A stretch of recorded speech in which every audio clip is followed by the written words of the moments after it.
Hey, welcome everybody. We are going live here today on Mortgage Talk. It's my weekly little show on mortgage financing, and I'm excited to be back with everybody. I was out of town last week up in Detroit, actually Pontiac, Michigan. I've never been to Michigan before. It's kind of fun. I was up there on business. So I want to give a shout out to my marketing director, Leanna Borsellino, and my good friend, Kate Balderas, who held down the fort last week. And I hope it was worth everybody's while to watch that show or listen to that show, because her quarterly bonus is going to be dependent on that. Just kidding. So today I'm going to do sort of a Q&A. I've reached out to a lot of prospects and some realtors and say, hey, what are you hearing from your potential buyers in this market? What kind of questions are you getting from them? And I wrote down a whole bunch of them. I kind of wanted to talk about these questions a little more in detail to hopefully, get people in a better position mentally or psychologically or even financially to buy a property. So the first one is obviously very important. It says, how do rising interest rates affect my ability to get a mortgage? And obviously that's a very important question. It's a very good question. It's probably on top of everybody's mind who's on the sideline, whether you're a renter and you're thinking about buying your first home, or you're relocating to Austin area, or you're thinking about moving up or moving down and you have a property to sell. What are interest rates? How do they affect my ability to get a loan? And obviously it doesn't help. That's a challenge in this market for sure, because we've gone from around 2.5% about a year and a half ago to upwards to 7% now. So the math, the formula is along the lines, this is an average, but on average, every percent higher of interest rate decreases one's ability to buy by about 10% of the market. So in other words, let's say that you qualify for $500,000 on a mortgage at 6%. If it goes to 7%, 1% higher, your buying power goes down to around $450, about 10% less to keep the payment the same. That's a rule of thumb. And vice versa. If you buy a property today or thinking about property today at 7%, and if rates were to fall at 6%, your buying power would go up 10% to keep the same payment. So that's a very good rule of thumb you may want to use. And of course, that's aside from any taxes or insurance that'll be charged on a mortgage. I'm just talking about the mortgage itself, about 10% per rate of gain by the loan rate. The next question is, should I be concerned about the impact of inflation if I'm thinking about buying a house? Obviously, inflation has ticked up a lot. The problem was, and this is confusing, but inflation is a product or a result of the Federal Reserve pumping lots of money into the economy, which happened during COVID. There was some number like around $5 trillion that the Federal Reserve put into the banking system. So money was easy to get to, and rates had fallen quite a bit. That's changed in the last year and a half. The Fed has raised rates considerably since the last year and a half, maybe 2 years now. They're a little late to the game. So we saw a very sudden increase in inflation, and the Federal Reserve raising rates, trying to catch up with that. So inflation as a hedge, a lot of times real estate is considered a hedge against inflation because the cost of materials go up. So building a house will go up based on the cost of lumber and labor and all sorts of factors. So a lot of times buying a property or owning property is a hedge against inflation, just like maybe gold or silver made. Hard assets are usually considered a good hedge against inflation. So I don't think it's a problem buying in this market personally around that question. Now, time will tell what's going to happen there. But inflation starts to lower and come down, which is starting to show signs of that, then interest rates should also fall too, which is also going to increase the value of your property because more people can be in that market to buy it. So again, I think we've bottomed out right now in this, at least in the local Austin, Texas, Central Texas market, and I think it's still a good time to be buying. So what steps, here's the third question, what steps can I take to secure a competitive interest rate? Or in other words, how do I get the best deal? That's the bottom line. When rates were, I've been doing this since 85, when rates were at 13.5%. So I've seen rates fluctuate from 13.5% down to 2.5% over the last 37 years, up and down. And when rates were at the bottom a couple of years ago, probably 2021 and 2 years ago, people weren't complaining between a 2.5% rate and a 3% rate. There wasn't a whole lot of negotiation, if you will, between the banks and the brokers and the clients, because they thought it's all good. Now, if rates have moved higher, people are much more interested in getting the best deal, which I want to share with you another idea for you. If you're really interested in learning how to shop for a mortgage, reach out to me. My phone number is 512-789-6967, either but via text or call or email, mark@markhairston.com. And I'll be happy to share with you a consumer guide I wrote years ago, not in the last year or two, but I mean 5 or 6 years ago, on how to shop for the best deal. It's called The Truth in Lending. It's a 15-page white paper consumer guide, how I kind of pull back the curtains against in the mortgage industry and tell you how it works. So you can make educated conversation, whether it be a broker like me or your bank or credit union or mortgage lender or online lenders, whoever you speak with. It'll give you some detailed information on how to make sure that you put yourself in the best position, if you will, to win, because there's a big difference between 6.5% and 7% on an interest rate in this market with these prices. Okay, so is it a good time to buy a home in the uncertain economy? That's a question you're going to have to answer for yourself, because I can't tell you what to do, or I don't want to tell you what to do. I can barely tell myself what to do. That's done. But I bought my first home in 1990 in Austin, Texas, and we were in a bad recession. This is the fourth, I hate to call it a recession per se, but it's certainly the fourth correction we've had in the real estate market since I've been in the business. We had one in the late 80s, mid to late 80s for sure, around 2000, 2001. The big one was 08 to 010 to 2010, and this fourth one is in the last year or so. And I find this one to be more interesting than the others. But anyway, my first home I bought in 1990. I bought a property down in Oak Hill area off of William Cannon and Escarpment, if you know the area, Village of Western Oaks area. And it is a bad economy. We were coming out of a really bad economy. The point around that is always, and I've said this before on this show, and I've said it in private conversations, you make your money on the buy and not when you sell. In other words, if you can buy at the right time, that's where you're going to make your profit. And I think today, because the price is coming down the last year, 14, 15 months, that this is an excellent time to buy, because I think that interest rates will be coming down next year. I don't know how much, but I don't see them going much higher than this. And as interest rates fall, I think you'll make a good investment if you can afford the property at these rates. And that's the kicker right now. We're going to talk about that a little bit more as we go. So buying in a recession, or maybe coming out of a recession, is a great time. My last home, well, not the last home I bought, but I bought another property in 2010, my wife and I did. And we bought a property in the Lost Creek area. And if you remember, 2010 was some of the worst economy we've ever seen. I mean, the banking system, the whole economy almost fell. But we weren't worried about that. We thought it was a great time to buy then, and it was. It turned out to be a great investment. We still own that property, and we lease it out for a profit. And so typically speaking, you want to buy at the low, whether it be stocks or any investment. You want to make sure you buy at the low, and I think we're very close to the low, if not at the bottom. So how does an uncertain economy impact the housing market? Well, we've seen that in the last 15 months that prices have come down. So that's how an uncertain market is going to affect the economy. There's a lot more to it than just that. You know, it's about jobs. You know, and Texas is a very fortunate state in the sense that a lot of jobs are still moving here. I think I heard Governor Abbott say that about 25 large corporations have relocated in the Dallas-Fort Worth area, not to mention, you know, Central Texas in general. So Texas is still a very favorable business market. And that's the key. Employment's always the key to a healthy real estate market. Because without that, you know, like I mentioned, I was in Detroit this past week. Between Detroit and Pontiac, Michigan. Now, Detroit downtown is a beautiful city. I went to see the Tigers and Reds play, had a great time at the game. Took an Uber down there from Pontiac. Michigan's a beautiful state.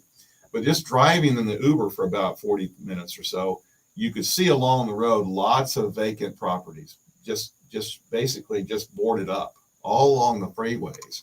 And that's not going into more of the inner city. So Detroit's lost a lot of jobs over the years, population over the years, and some of that real estate's just sitting there. Maybe a good time to buy in Detroit. I don't know. But Texas, on the other hand, has been a migration center for businesses. Tesla's obviously came here, and Oracle and Samsung's building that huge plant.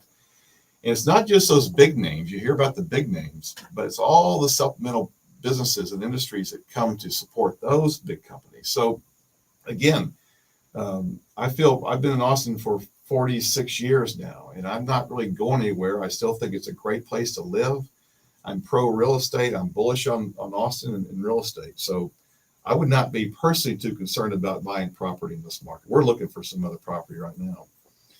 Are there any government programs or incentives available? One of the things that's different, and I was talking to a mortgage friend of mine yesterday, and we were saying this is in some ways worse in my industry. I'm not saying in general, but my industry than it was in 2008, 2009, 2010, because the government stepped in with a lot of incentives for people to buy. And they were talking about down payment programs and tax incentives and things like that for first-time buyers. First-time buyers drive the market, generally speaking, because if you buy first-time buyers buy a property, then that seller can do something different. They can move up or move out or whatever.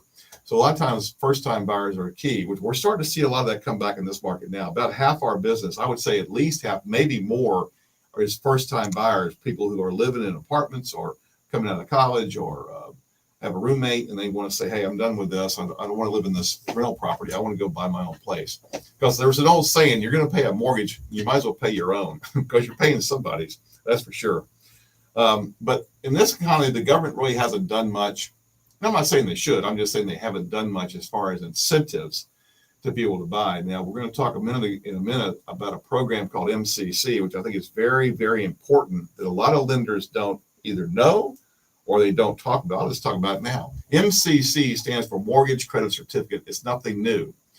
MCC is a government program, national. It's not for Texas. It's not for my company. It's for anybody that qualifies. And you qualify as a first-time buyer.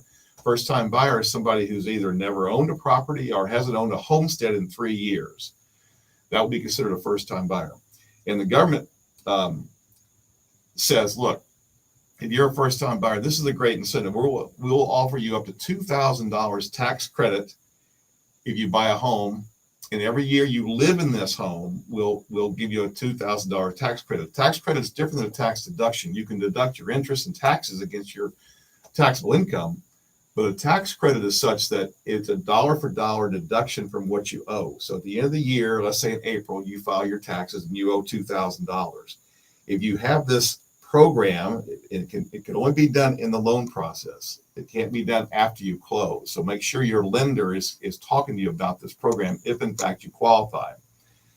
But let's say in April you owe $2,000. Well, if you have this, you don't owe any money. Or let's say you're going to get back $1,000. And if you have the MCC program in place every year, not just the first year, but every year, in this case, you'll get $3,000 back if you get $1,000 back from the government. So that's not a new program. That's been around since really the mid to early 90s, as I recall. So it's not new, but that's the only incentive I can really think about off the top of my head that would encourage people to look at buying as a first-time buyer. What are the current rates and how do they compare historically? Well, as I mentioned, the answer to the question really the current rates are on a fixed rate or around 7%. Fixed 30-year. Now I've just locked a loan in yesterday for a client who's refinancing into a 15-year. He bought a property in May of this year and he borrowed around $725. He had a home that he was going to sell, but he qualified with his current mortgage, so he didn't need to sell the property first to buy. But he knew he was going to be selling that property, and he did. Matter of fact, he's closing today, and he's going to receive about $400,000 in equity. He's going to put that down on on the property we financed in the loan, so he's going to be borrowing around $325,000 on a 15-year note, and I locked him at 6.25%. And so he's very happy with that because his payment's going to be a little bit less than he's paying now to go to a 15-year note. So The answer, but fixed rates, normally people go to a 30-year loan because it keeps your payment relatively as low as you can. Now, when I got in the business in 85, like I mentioned, rates were 13.5%, and they've fallen over the years anywhere from 13.5 to 2.5. But on average, rates historically, 40-year average has been around 6%. So we're a little higher than the national average historically. But I do believe we'll see those rates come down in that market, hopefully in the fives in the next year or so, depending on a lot of factors. So that would be a comparison of where we are today versus history. Another question is how can I improve my credit score, and how does that help me? Well, a few months ago, about a month ago, I guess, we had a 3-week series on credit scoring, how to increase your scores, and it helps quite a bit. The higher your score, the better deal you're going to get. Now, that's in the conventional market. If you're a veteran or if you're in the FHA market, it's not as significant. It's not as big a deal as your credit score is from, let's say, 650 to 750. But on a conventional loan, it is. And most of our business right now is conventional financing.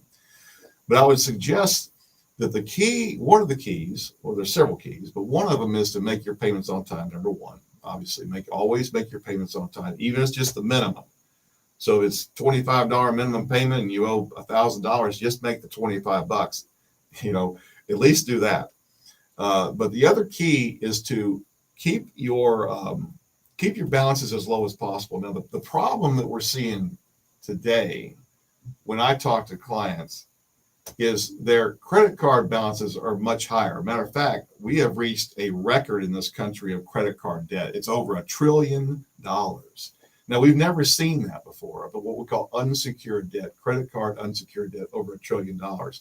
2 years ago, because of all the free money that people got, not only were savings rates higher, but credit card balances were around $600 billion. And this goes 2 or 3 years ago. So it's not quite doubled, but it's gone up significantly in the last, certainly in the last year.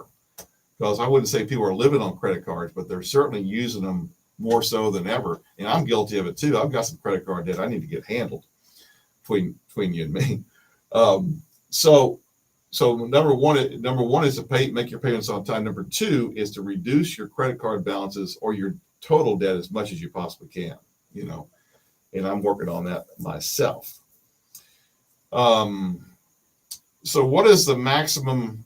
And again, the higher your credit score is in the conventional market, the better your deal. So if you save an eighth or a quarter on an interest rate and you're borrowing $500,000, $600,000, that over time, that adds up quite a bit. So it's going to save you ultimately thousands of dollars. What is the maximum mortgage amount? Now, this is a question I get practically every day because people say, hey, I want to know how much I can borrow. Okay. And until we get to the weeds with people about income and credit and down payment and whatnot, a good rule of thumb is we're going to take 50%. This is a rule of thumb. It's not an exact science, but keep it in mind if you want to do some quick calculations.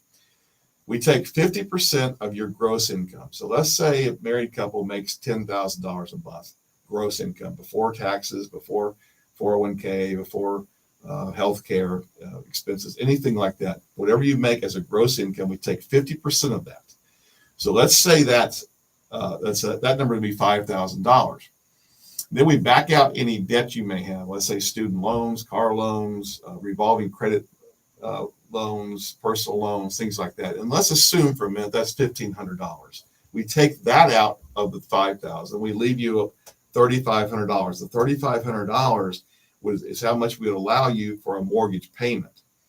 So, and that would include taxes, insurance, and homeowners insurance, and all those sorts of mortgage insurance, whatever.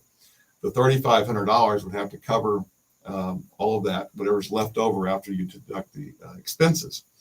And a $3,500 payment in today's market with these rates and taxes is probably around a $4.25 to $450,000 loan.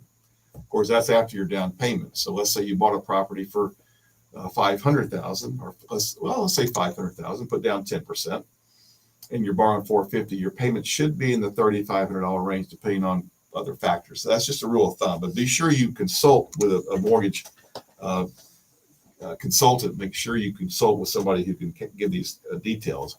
That reminds me of a couple who were coming out of California, and they got pre-approved, but all I could approve them for was $275,000. But they wanted to buy a house for $375,000. So I said, well, I may not be the right source for you. I did all I could for them, but I couldn't get them that much money. So I talked to the agent this past week. I said, hey, did they ever close? He said, yeah, they did. And he said they actually got denied. But she went out. The wife was not working. The husband was being transferred here with Home Depot, but the wife was not working at the time. And he said, yeah, they made her go get a job so they could borrow, the other $100,000. And I guess maybe I should have thought about that, but she told me she didn't want to work.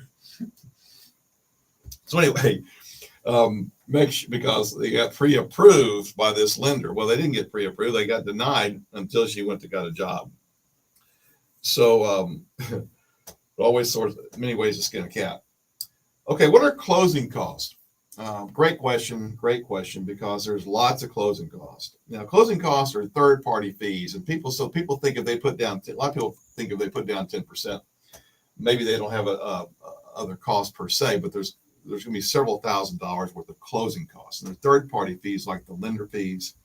My fee as a mortgage broker, the borrower doesn't pay me. I get paid by the lender, whoever I sell that loan to. But the lenders have charges. There's appraisal fees. There's attorney fees. There's title costs. There's surveys. There's recording fees. There's all sorts of third-party fees. And on average, they run about $4,500 to $5,000. That's just the closing fees.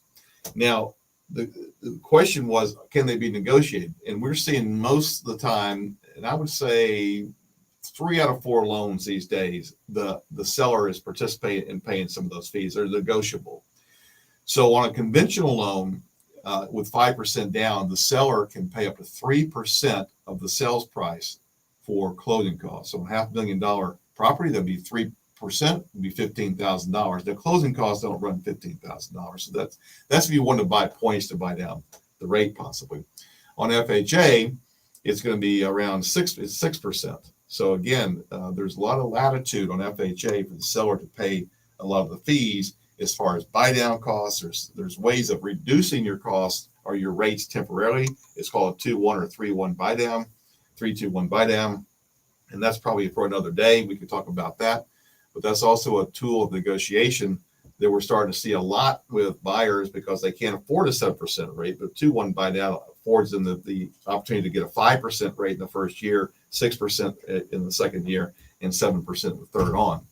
So that cost, there's fees to lower that rate temporarily. That's going to be paid by the seller too. So again, most of the time, because of the market in general, we're not really in a bad market. We're in what I call a balanced market. On average, properties are selling between 3 and 4 months on the market. 2 years ago, there was 3 or 4 days, literally, or certainly 3 or 4 weeks before a property would sell. Those days are kind of over. We're sort of back to a normal market where there's more negotiation between a buyer and a seller. And there we're seeing a lot of people come to the market that maybe couldn't buy 2 years ago. So I think it's a healthy thing. It's a healthy thing all around. This COVID thing was a weird time, but those days are at least over for now. They keep talking about masks coming back, but we'll talk about that some other time. So how long does a mortgage approval take? Well, that's a great question. On average, we can usually close a loan within 3 weeks. We say a month, but we really don't need a month anymore. The technology around mortgage financing is such that, we can process these loans and close them usually between 2 and 3 weeks. When I got in the business in the 80s, there was no internet, there was no technology, there was no Facebook, if you will. And they would take sometimes 6 to 7 weeks, but that was when everything was piled in a package like this of paper. We don't really do paper anymore. Everything's done pretty much electronically. And so on average, we can close pretty quickly. And that's an incentive for people, because if you get pre-approved, let's say with me or anybody for that matter, and you get pre-approved, you get all your ducks in a row, as they say, and you contract, we can usually close in 2 weeks. So that may make the difference between getting that property or not getting it. If you come in prepared, and that's one of the questions they keep asking, what's the benefit of getting pre-approved? Well, the benefit is your negotiations your negotiation goes way up in your favor, because the seller is saying, hey, this guy's been through the process. And as a lender, I'll usually call the listing agent and say, yeah, this couple or this client is well qualified. We've got them all prepared as far as their payment. They're very comfortable with their payment and their interest rates and all that sort of thing. We write a letter to that effect. And that's something you really want to work with, because I had a client call me last week and he wasn't pre-approved, but he wanted to buy a property and he lost on that deal because he didn't have time. He didn't have his ducks in a row. So he lost on that property. Now he's in position because we've done everything up front. The next property, I'm sure he's going to get. Okay, so what about tax incentives? And this is a good question too. The government's always, and I mean always, had some incentives for people to buy property, real estate in general, whether it be commercial property or residential property. And so there are tax incentives available to you. And let me know. I've got to wrap this thing up, but call me and we'll talk about your specific situation, because I want to make sure you're clear about everything we're talking about today and a lot of other questions I didn't have time to cover. So again, Mark Hairston, Mortgage Talk. I appreciate you guys being with us. See you next week. Bye-bye.